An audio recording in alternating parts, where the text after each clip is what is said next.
Hello and welcome to the first edition of COVID-19 for the new year. I'm Min San-hee. There has been an extension on social distancing measures across the nation with stringent restrictions on social gatherings for the next 2 weeks. Now, the move comes amid efforts to better contain the latest outbreak as Korea has recorded a rebound in total infections today. I have Kwon-so standing by with the broader pandemic update. Now, so let's begin here in Korea, where authorities have noted a surge in cases despite the reality that fewer tests are conducted during the weekend. Right, Sunny. It looks like the first workday of this year looks pretty similar to the last workday of 2020 as we are back to over 1,000 cases. 1,020 is the number that has been confirmed this Monday. And that raises the total here in Korea to 64,264.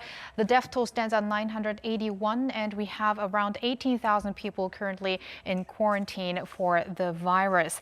Now, 985 of Monday's cases were domestic transmissions, and that includes 684 in the metropolitan region and 300 elsewhere. And if we take a closer look, we have over 320 cases in the capital, Seoul. With that, Seoul has surpassed 20,000 cases in total, and it just took less than a month to get from 10,000 to 20,000. And also, Incheon recently surpassed 3,000 infections, while Busan also has hit over 2,000 cases in this Monday, with 37 cases added. And in the capital, Seoul, numbers are still being added to one of the worst cluster infections here in the nation at the Dongbu Detention Center, as the total there as of 12 a.m. on Monday stands at 1,090 with 6 additional cases. So on Tuesday, the 6th round of mass testings are to be conducted at that facility, and that especially to detect asymptomatic patients. I see. And against that backdrop, so I understand authorities have extended social distancing guidelines nationwide. Right. As we're not seeing an improvement in the COVID-19 situation as of yet, the government decided to extend the current social distancing measures, which means level 2.5 in the capital region and level 2 elsewhere. And the special prevention measures that were implemented during the holiday season have also been extended until January 17th. And partially even strengthened, with private gatherings of 5 or more people banned across the nation. And that, as we are seeing no clear sign in an improvement in cases, although we did have a drop here over the weekend, that is largely attributed to the lower number of tests conducted over the holiday weekend. Now, speaking of the holiday, globally, there are concerns of resurgences following the holiday season, as thousands of people, for instance in France, decided to ignore social distancing and even went to a lot of secret parties.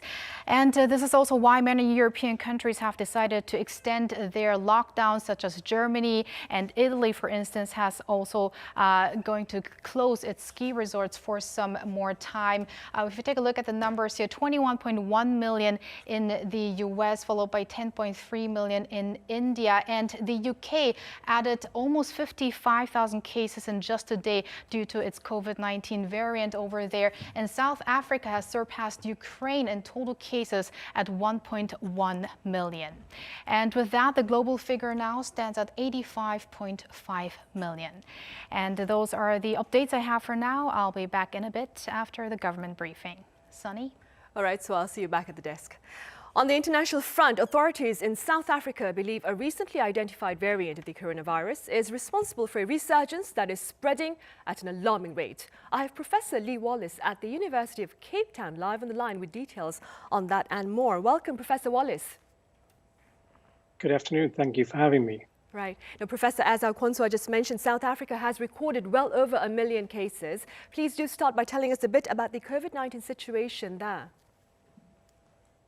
Thanks. Well, South Africa has 9 provinces, and 3 of them are where the epidemic is with us particularly badly at the moment. So my province, the Western Cape, is one of the worst affected just now. We have, as you saw, 1.1 million cases, of which about 170,000 are currently active. We're recording about 12,000 cases a day, new cases. But we've had, like your reporter was just saying, we also had a downturn in testing over the Christmas period. So we're probably underreporting that. We're sitting on just over 30,000 deaths now today, and we're seeing about 400 deaths a day, and we expect that to go up a little bit as the active cases turn into hospitalizations and turn into deaths. Our health system's under a lot of strain with just here in my province, we have just over 3,200 patients admitted right now with COVID into our hospitals. Professor, I'd like to direct your attention to the new strain now in South Africa. When was the new variant first reported and how was it detected? So we do, in 3 of the provinces, we do genetic sequencing on all of the, on a sample of viral tests that we do. And in each of those, it started being detected from 18th of December. But actually, when we look back, the new variant was seen in the Eastern Cape, which is our neighbouring province to where I am, from October already. And we know now that in the 3 provinces where we do routine sequencing of the genes, strain is more or less completely replaced the original base variant. So we think that's probably the case across the country as well. It seems to be more transmissible, so it's coincided with a big uptake and a big uppeak in the number of cases, and now a very big second wave, which is significantly bigger than the first wave we had back in June, July. Professor, I understand this variant is different from the one that was reported over in the UK. What is known about this new strain in South Africa? So the main mutation that's concerning us is on the spike protein, and that means that how it's mutated, it actually attaches more easily to the cells in the human body, which makes it more transmissible. So we found that there's 2 things that we need to look at with a virus. One is its transmissibility, and one is how dangerous it is. So we have many reasons to believe that this new variant is much more transmissible. And I see in the UK, their variant, they're talking about 50 to 70% more transmissible. We haven't given a figure to it here, but given the way that our cases have increased very significantly, coincidentally with this, we believe that it's probably a similar number.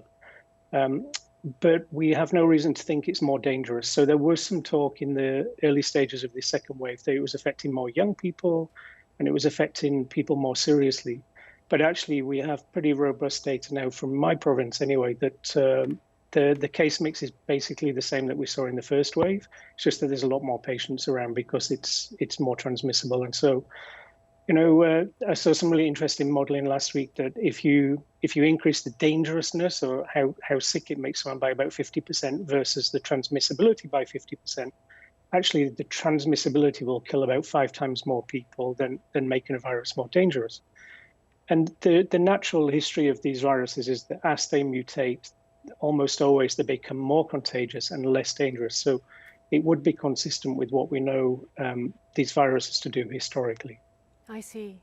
Meanwhile, Professor, there are concerns that current vaccines against the coronavirus may prove futile against the variant in South Africa. What is the vaccination plan there, Professor? Yeah, I'm glad you're not asking me an opinion about whether it will prove futile or not. We've all got our fingers crossed that it's going to be okay. There's no data on that at the moment. But in terms of the vaccination plan, the National Health Minister actually announced it on TV last night to the public. So we have a population of around 60 million people. The ministry is looking for herd immunity with the vaccine program of about 2/3 of the population, so somewhere around 40 million people. We are in fairly advanced negotiations with the vaccine manufacturers, and apparently we are hoping to have the vaccine rolled out from the start of February, so next month. And it's a 3-phase plan that's been announced. The first phase would be to vaccinate frontline healthcare workers, so about 1.25 million people in total. And once that's done, we'd roll on to the sort of higher risk group. So that would be people, adults with comorbidities like high blood pressure, heart disease, adults over 60 years old, essential workers, and those living in institutions, for instance, jails. And then the third phase would be the rest of the adult population. And the intention would be to try and have that whole 67% of the population done by the end of 2021. I see. Professor, one final question, a very short response if possible. How are authorities there currently working to tackle the latest resurgence? we have a very hard lockdown back in place. We have a curfew from 9 p.m. to 6 a.m. We have no gatherings permitted at all for the next 3 weeks. And obviously we're using masking. It's now illegal to be in public without a mask. The police can arrest you for that. And social distancing and sanitizing, the usual measures. And something fairly unique for South Africa, we have a total ban on alcohol consumption and sale as well. I see. All right, Professor Wallace, thank you very much for making the time to join us live at this hour with your insights. It's my pleasure. Thank you. Right, it's a little after 2 in the afternoon and we are poised to join the regular briefing on COVID-19 here in Korea for this Monday. Now, health officials this past weekend announced their intentions to extend level 2.5 social distancing here in the Greater Seoul area and level 2 for the rest of the country. The briefing is about to start. We'll come back to you afterwards. First of all, we have Commissioner Chung Eun-kyung with the explanation. Let us now begin our COVID-19 situation here in South Korea. As of January 4th at midnight, we have 985 new local infections and 35 new imported cases. The total caseload now stands at 64,264. Yesterday, we had a total of 35,000 people getting tested with suspicious symptoms, and at the temporary screening clinics, we have 23,000 cases conducted and about 59,000 tests were conducted on a daily basis yesterday. And currently we have about 18,043 people in quarantine, and we have 351 people with severe or critical conditions, and we had 19 additional fatalities. The death toll now stands at 981 with a fatality rate standing at 1.53%. I extend my deepest condolences to the deceased and the members of the bereaved families. And yesterday we have some major updates on our domestic cases by region. As of today midnight, we have a total of 985 new local infections, and on average we have about 913 cases in the country. And we also have many cluster infections in the metropolitan area. And as for the metropolitan area, we have the Seoul Songpa-gu district, a correctional facility there, and we have 121 more people being confirmed, and a total of 1,084 cases have been confirmed to date. And in Gyeonggi-do Province, Yongin City, in relation to a religious facility in Suji-gu district, we have 47 additional cases being confirmed. In total, we have 75 cases being confirmed to date. And in Incheon, in relation to a nursing hospital in Gyeonggi district, we also have additional cases being confirmed through investigations, and 48 more cases have been confirmed. A total of 49 have been confirmed to date. And in Chungcheongun area, we also have in Asan City a Bible study group with 14 cases, and Chungbuk City, Cheongju City, we also have a religious facility with additional cases there as well. And in Honam area, in relation to a nursing hospital in Gwangju City, we had the first index case confirmed on the 2nd of January. We have 64 additional cases being confirmed, and to date we have 65 total cases. And as for this specific case, we have mobilized our emergency response team to the site, and they are also separating those with contact, and also securing more medical capacity and medical professionals, that is. And also, during the past week, we would like to provide you some updates on our quarantine aspects. Domestically, during the past week, we have about 931.3 cases, which is about 85.7 cases lower from the previous week, and we have about 4.8% decrease on week. And also, imported cases stood at about 27%, which is a slight decrease from from the previous week. And as for the regions, on a daily basis, we starting from as of January 4th, also in the metropolitan area, we have about 650 cases and about 56 cases in the Chungcheong area.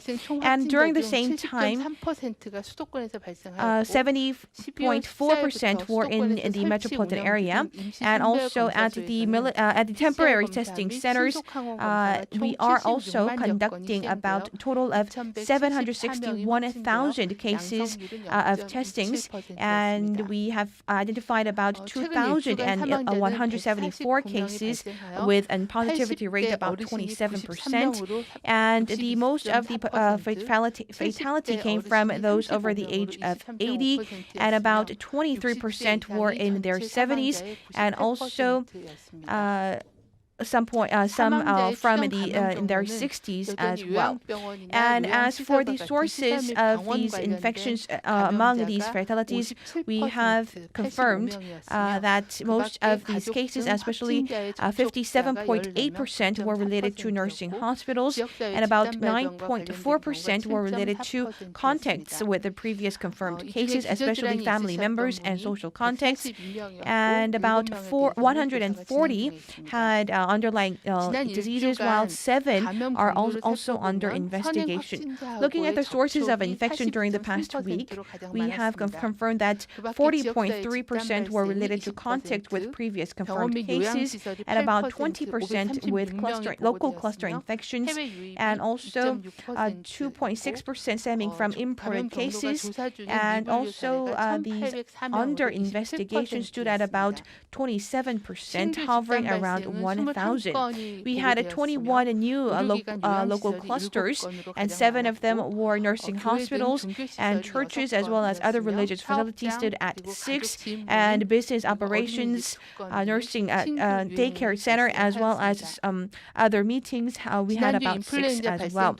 And as for the influenza outbreak, we have confirmed that it is below the massive spread of the influenza. It is below our annual average as well. And the third wave of COVID-19, which started from November, is on a slight decline. However, there still exist great risks of local cluster infections, and we are still seeing cluster infections breaking out. And we also have the new variant, which is causing great risks as well. And as for the factors that are leading to great infections, we have about 27% which are under investigation, and also we have about 2% of the positivity rate among these people who are tested with suspected symptoms. And also, second, we also have many virus vulnerable facilities that are seeing cluster infections, including nursing hospitals and detention centers, as well as religious centers as well. And we are seeing a massive local cluster infections, which could stem to other community spread as well. And third, we also have the high spread of the new variant stemming from Britain and South Africa. And to this end, the quarantine authorities is carrying out extensive testing, as also tracing and treatment, which is also known as our 3T scheme. And we are also cooperating with the public's participation in social distancing measures to contain the further virus. And our aim is to trace down any possible patients at an early pace through massive testings. And also we have extended our temporary testing clinic for the next 2 weeks. And this has also been spread to other regions across the country. And also we have extended our social distancing level of level 2.5 in the metropolitan area and level 2 in the elsewhere for the next 2 weeks as well, starting from today. As for virus vulnerable facilities like nursing hospitals and health clinics, we are carrying out on-site monitoring, and we will also carry out regular on a weekly basis a regular massive testing. And also, if a cluster infection does break out, we will have emergency and early response scheme as well. And as for the massive testing for the nursing hospitals that have been carried out so far, we have had about 10,000 of these facilities taking in participation, which is about 70%. And we have currently tested about 83% of all of those who are subject to these testings, and we have identified 66 positive cases. In order to block the influx of new various variants, we are asking all of the foreign entrants to submit a PCR negative document. We will be intensifying our quarantine measures as well as self-quarantine measures for those who are coming into Korea. And as for everyone who are flying in from Britain as well as South Africa, we are intensifying our quarantine measures at designated facilities like life treatment centers and we are also intensifying our quarantine measures going forward. And and also in 2021, we believe that the COVID-19 will spread not only here in South Korea but also in elsewhere in the international community. And we will be starting our immunizing project starting from next month. And we are also aiming to reduce the fatality rate and also contain the further spread of the virus. And we are also preparing to make an effective and safe immunization project. And we have also concluded our plan and pre-advanced payment to purchase about 160 million doses of the vaccines. And this is in accordance to the infectious disease law, prevention law. And we have laid the legal groundwork. And we will also have the registering e-system to register these vaccines. And we are also devising detailed plans as well. And in order to provide the groundwork to enable stable immunization, we are also launching a pan-government task force to bring and to effectively prepare ourselves for the vaccination. And as for the vaccination, we will begin the inoculation starting from next month.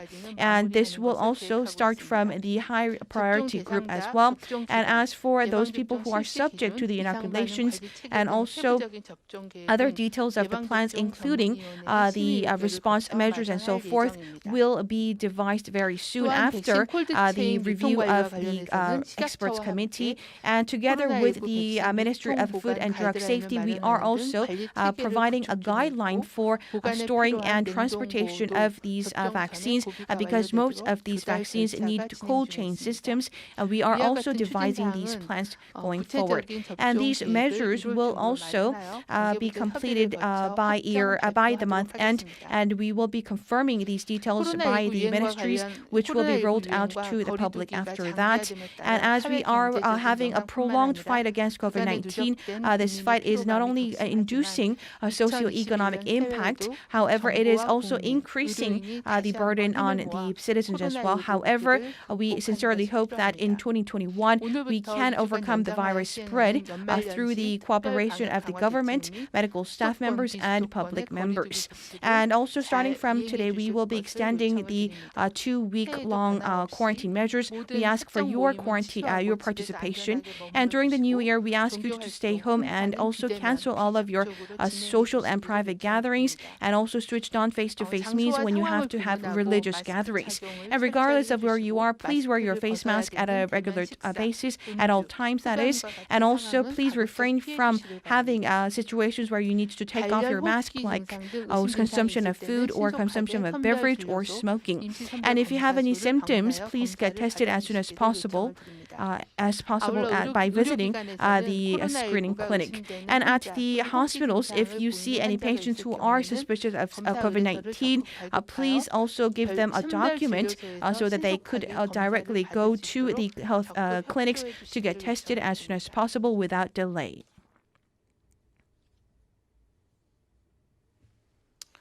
In 2021, we have now ushered in the new year 2021, and this year, our major task that lies ahead of our agency is on combating COVID-19. And we need to also have in mind that we will be starting the inoculation of the COVID-19 vaccines starting from this year. And we also have in plan the rolling out of the domestically developed therapeutics against COVID-19. However, as we have had a long fight over COVID-19. We believe that many people are increasing the fatigue over the virus and also over the quarantine measures as well. And many of the public are tired of these quarantine measures, while many of the medical staff members are also very tired of these long hours of working.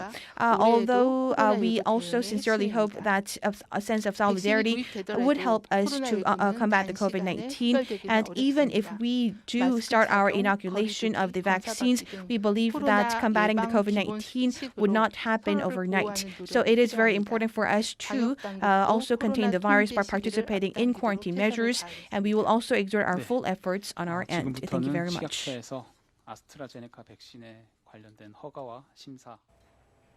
Right, there was Commissioner Chung Eun-kyung with Monday's afternoon briefing. So do give us a summary of what she said. Well, first off, as it is the new year, Chung had some hopes for 2021 as treatment and vaccine plans are underway. And she asked for cooperation by the government, the medical workers, and the public to overcome this crisis this year. But in the meantime, numbers are still high. 931.3 is the average of domestic infections in the past week, which is, however, down by 85.7 from the previous week, or 8.4%, but there are still some risk factors such as untraceable cases, cluster infections such as at the detention center in Seoul, medical facilities and places of worship, as well as the COVID-19 variant, as we have 10 cases here in Korea so far. Right, so thank you for that. I'll see you again tomorrow. See you tomorrow. Right, also on the local front, in a bid to better contain the spread of COVID-19, authorities set up temporary screening centers here in the metropolitan region starting December 14th. Now, in a span of 2 weeks, over 500,000 tests were conducted and some 1,400 cases were found. Up next, we visit one such center to learn more. Hello everyone, I'm Shin Se-byuk and I am at Yongsan-yeok Station where a temporary COVID-19 testing center is located. At here, anyone can get tested for the virus whether or not they have come into contact with any confirmed patient or have COVID-19 symptoms. So what we are going to do today is that we are going to find out how the procedure works and what it's like. The Seoul Metropolitan Government selected areas for temporary screening clinics in cooperation with autonomous districts, including vacant parks as well as major subway stations and parking lots that have suspended operations due to reinforced social distancing. At existing testing sites, people had difficulties getting tested for the virus unless they have contact history with any confirmed patients or have COVID-19 symptoms. But here, again, anyone can get tested for the virus anonymously, and I am going to join the line behind me to get tested on my own. Before entering, you must sanitize your hands and wear disposable gloves. So in order to get tested, you first need to fill in something called medical questionnaire, where you are asked to provide your personal information, such as your mobile phone number, your gender, your age, whether you have symptoms or not. 번호표는 주머니 자기가 저희가 통보받을 때까지 가지고 있어야 돼요. Once you submit the form, you will get a number and a sample collection kit. The test is the standard PCR nasal and throat swab, and the procedure for sampling is putting the entire swab tube inside the nose and throat and rub the side of the swab. It's done once you put the sampling kit inside the fridge, and the test itself does not take no more than 5 minutes. All right, so now I'm at the testing site. I am done with my testing. How it felt, it was kind of painful. The nasal swab, it was really a discomfortable feeling. However, it was a very quick testing. Discomfort itself didn't really last very long, all thanks to the medical and healthcare workers who are out here working day and night. 추가적으로 선별 진료소가 더 업무가 추가된 거기 때문에 지금 직원들도 굉장히 많이 힘들어하고 있고 주말이고 밤이고 없이 지금 다들 근무를 돌아가고 있거든요. 점점 검사자들이 많다 보니까 의료 인력들은 부족하고 점점 휴식 시간이 없어서 더 힘들어지고 있습니다.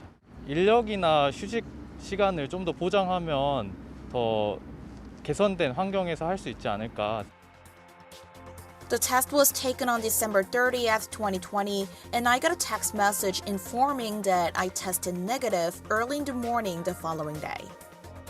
The government said that it would extend operations of temporary screening centers for an additional 2 weeks starting from January 3rd. Temporary clinics now in operation has greatly dedicated to detecting early cases and hidden infections, which indeed helps reduce local transmissions. And we really thank all the healthcare workers out here and really appreciate their dedication and efforts. We hope we can overcome the crisis this new year, and we must strictly follow COVID-19 prevention rules until then. This has been 신세벽.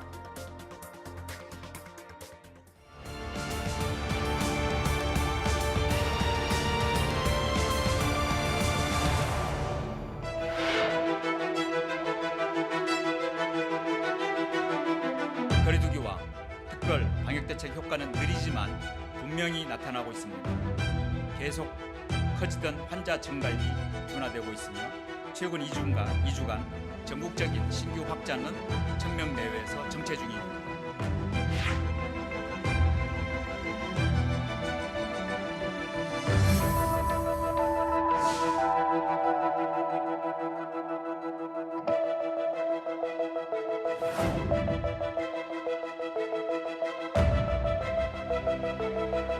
코로나19 대응 여건에 진전이 있는 한 해가 될 것으로 보입니다.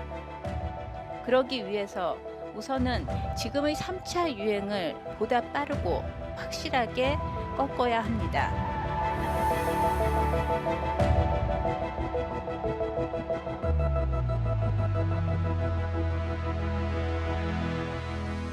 The world has ushered in a new year amid the pandemic, and authorities here for their part are seeking to better contain the virus as they await the launch of a vaccination campaign slated for next month.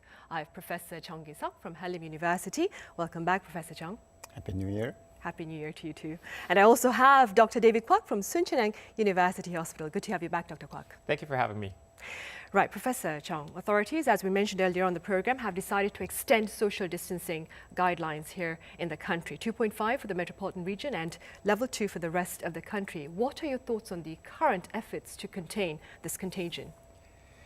Yeah, it's been already a month since level 2.5 is on operation in Seoul metropolitan area, and the other part of the area is still 2.0 level. But some people are sick of that restriction for a long time. Some are tired of it, and we can see the people decreased alertness on each type of level.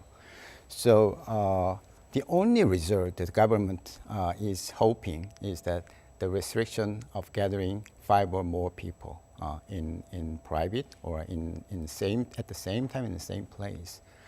I hope it works, but if it doesn't work well, then we should need more strict measure to control this pandemic. And the tougher measures are calling for a level 3 then, Professor Yeah. Chung. Dr. Kwak, authorities meanwhile claim that the number of new cases in the greater Seoul area is on a decline. Now, in fact, findings between December 27th, I believe, and January 2nd show a more than 7.8% drop in new cases in the metropolitan region. When do you suppose we will see a tangible drop, that is, in the daily tallies then? I would like to compare the situation to having a wildfire. When a fire occurs, let's say in a mountain, the spread is so fast. So it starts spreading and the whole mountain becomes on fire in an instant. But the containment of it takes a long time because everyone has to get involved to extinguish the fire all at once. I think this situation with the pandemic is similar here, that the spread is much faster than the containment. I think we're going to see possibly for a while for it to actually be contained into the number that we expected it to be. But as you said, I also agree with the government's statement that we are seeing decline. Even though the total numbers are staying slightly above 1,000, the composition of it has clearly changed since the latter part of the last week, that we started seeing many of the traceable or infections from cluster infections rather than those unrooted, newly occurring cases. So I think we're already on the downhill slope, beginning possibly, but as for the containment of it to be completely in the very low numbers, I think it might take us a few weeks. Right. Professor Chung, Korea has reported at least 10 cases of the 2 variants detected in the UK and in South Africa, respectively. What are the chances of a mass outbreak of these new strains here in Korea? Yeah, many people are concerned about the mutant or variant virus from South Africa and UK. Still, I believe it's under control, quarantine control, because the authority has found it in advance. But as day by day, we'll see a community spreading of a new type of virus. The first purpose is to delay the appearance in the community as late as possible. And while we should need a very vigilant surveillance system, both foreigners and for domestic people.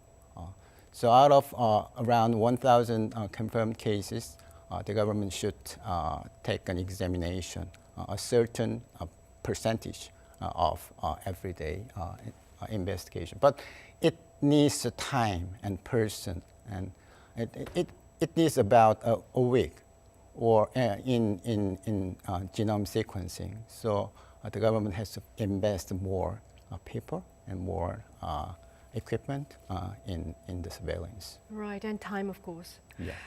Dr. Kwak, those who enter Korea from overseas are required to go through a 2-week self-isolation period, but there have been calls for stringent guidelines in recent days. Now, these calls, I believe, follow an unfortunate case of a transmission between a person who had returned from the UK and a family member who happened to be residing in the same place. What are your thoughts? I think from the medical sector, it has always been our request that the government takes the most conservative approach possible, possibly blocking out any foreign influx. But that hasn't had been taken by the government, and we let people in, and we're merely screening those people at their entrance, and we have changed our method of having them tested once again before they leave the quarantine to if a person hasn't shown any symptoms for 10 days, they would be just let go. But the truth of the matter is we have seen cases where a person comes into a country and then suddenly starts showing symptoms 3 or 4 weeks later. Those are also possibilities here.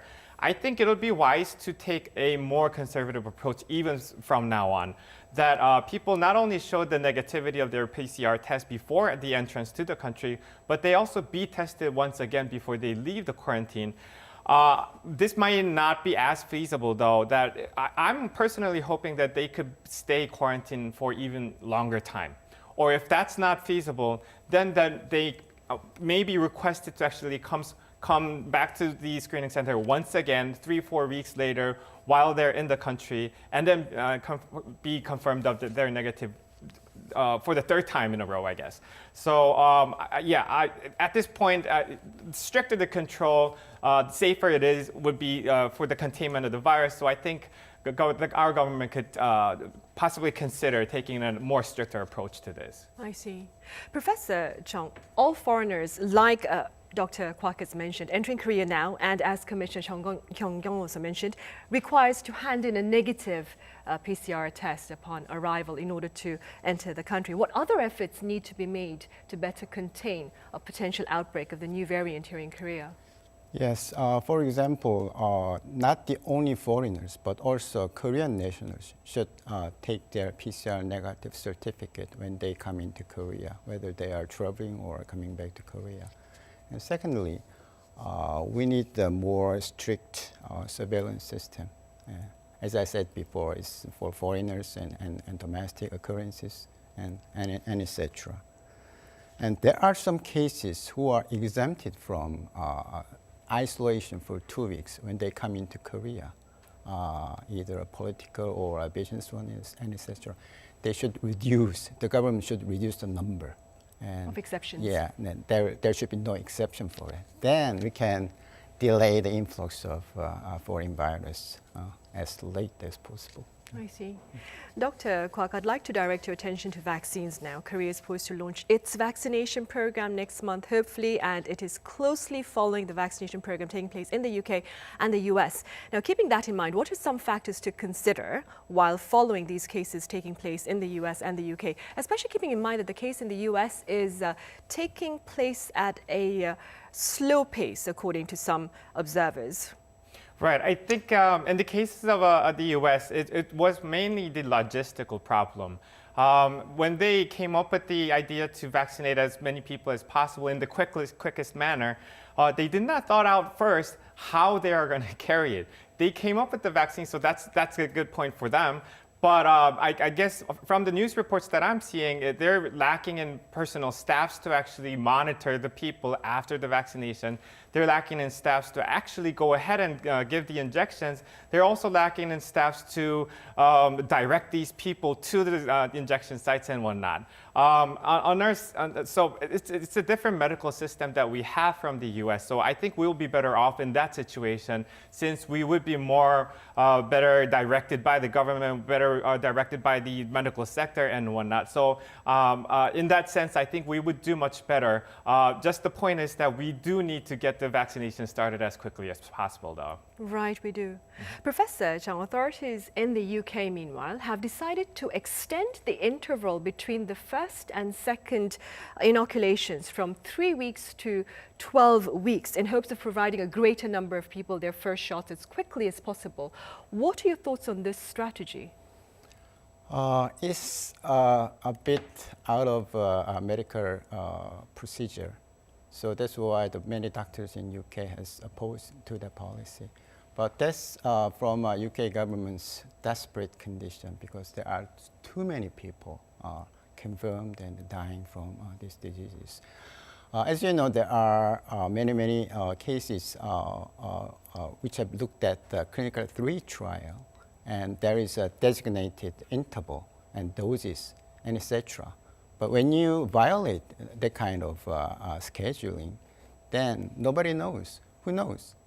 So whether it's work or not, and on top of that, there is a terminology ADE, antibody-dependent enhancement.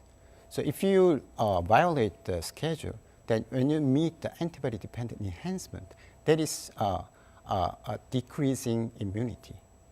Despite having vaccine, then by having vaccine, your immunity is decreased by a certain mechanism. It is a confirmed mechanism. Whether the AstraZeneca vaccine will follow that track or not is not known. So I'm strongly against the violating pre-designated schedule. Right, I see. Dr. Kwak, there is also concern following claims that the first and second shots do not have to be from the same company. How do you respond? Well, as with what Dr. Chung said, it's not following the medical guidelines, so to speak. It's completely out of the ordinary. But I'm personally quite ambivalent towards the suggestions made, such as 2 different companies or elongation of the periods in between the injections. Because let's remind ourselves the purpose of vaccination at this point. Obviously, if it was an ordinary vaccination, it would be for the individual to be immunized against a certain virus. But at this point, the vaccinations against COVID-19 is to reach herd immunity for the country. If it could have everyone vaccinated and every whole population vaccinated and have the whole population, let's say, stay immune for two months at a time, it would eradicate the virus from the country. So in theory, it would be possible with just 1 vaccination per person if everyone could get vaccinated in a very short period of time. But that being said, how realistic would that be? We have to calculate. Also on a second note, as Dr. Chung also mentioned, medicine has to be always be based on evidence. Without an evidence for efficacy or for its treatment efficacy, we would not be able to guarantee the work of it. So if we start theorizing that if we could vaccinate a person with A injection and then go on with B injection, that has never been even studied. So it's no proven effect at all. So to be able to stay on the safe side, I think we would still have to follow the medical guideline and only follow the studies that already has been done. I see. Or else it would be quite a bit of a gamble then. Very true. Professor Chung, public skepticism over vaccines remains a challenge for many health authorities. Now, speaking as a medical professional yourself, how do you regard these concerns over vaccine side effects and the public distrust in vaccine campaigns? Yeah, vaccine should have an adverse event. Every medicine have an adverse event. So mild adverse event like fever, pain, and injection site, etc. is acceptable. Serious adverse events like anaphylaxis, anaphylactoid reaction is also acceptable because the risk-benefit ratio is far higher than the risk. But if you think about the SUSAR, which is suspected, unexpected, severe adverse reaction, then the story is different. So when that kind of severe adverse reaction occurs with any kind of vaccine, the authority, the company, should inform all the people about this SUSAR in a very rapid and in a very transparent way.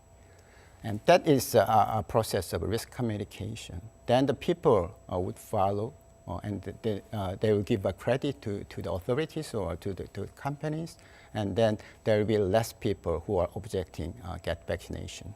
So transparency will be very important. Yeah. All right, Professor Chung, as always, thank you very much for your thoughts. And Dr. Kwak, thank you for being with us today. Thank you. Right, the universal hope for the new year is that related to calls for a sense of normality in the near future. And this is also a hope that we here at Arirang TV are dedicated to. Having said that, we'll be back tomorrow with more on efforts to fight the pandemic. See you then.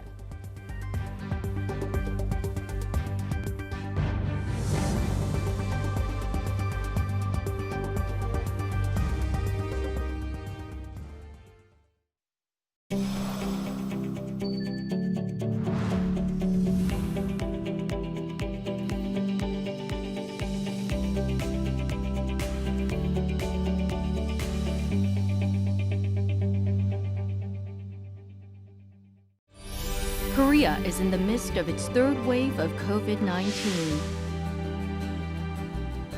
Frontline medical workers are fighting COVID-19 in the freezing cold. They warm their icy hands with space heaters and portable hand warmers.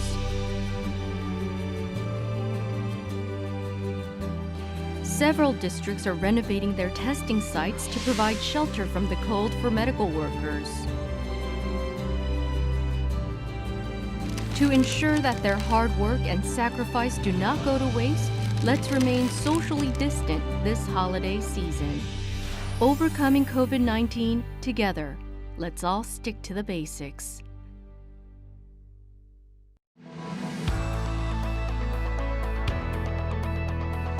Did you get a chance to watch the revamped show? It's all about diplomats residing in Korea and their special stories. Each ambassador has different responsibilities, but they all share one common role, being a bridge between Korea and their respective countries. Tune in to the in-depth interviews as we discuss politics, economy, social issues, culture, history,